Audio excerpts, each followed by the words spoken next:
I want to take a moment and reflect a minute. Rabbi Beerman, George Regas, Martin, Heschel, what would their message be today, given what this country is facing? All of them, George Regas, Leonard Beerman, Abraham Joshua Heschel, represent the highest form and the most lofty, noble notion of the meaning of religion and of human life. All three of them represent that best, which I think is a part of the aim of the Hebrew Christian Bibles, which my thesis is that religion at its best is not dogma, not about belief systems, but about how you live, what kind of a human being you are, and what are you trying to become. So Martin King and I and many others were in that stream of spiritual thought and theology. I've spent essentially 8 to 9 decades of life working to eradicate every form and every vestige of racism or hostility for any kind of human being.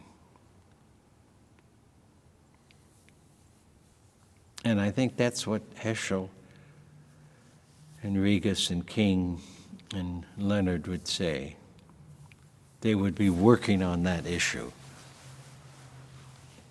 of trying to help us become what God wants us to become.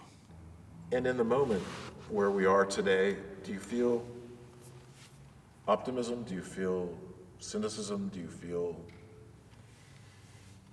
about the future? The human race has many demands upon it. And so the noble visions are often dormant, often overlooked. Public discourse needs more talk about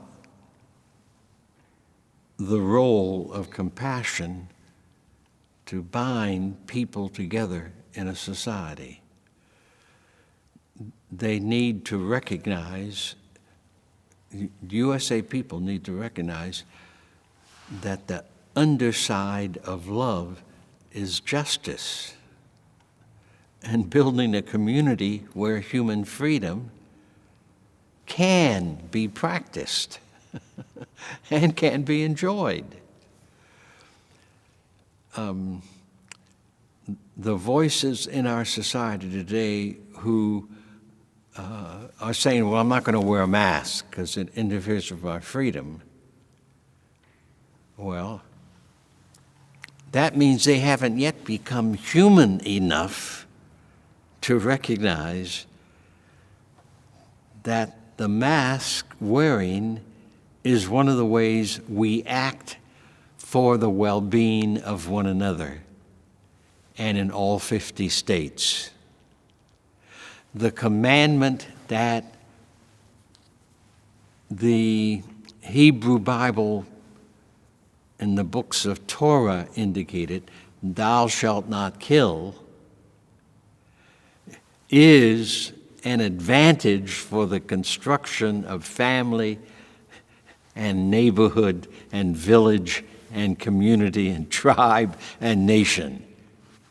Thou shalt not kill is not a negative commandment, though it's a thou shalt not, because abusing each other and beating up on each other and destroying each other does not allow for the human race to flourish in the fullness of humanity.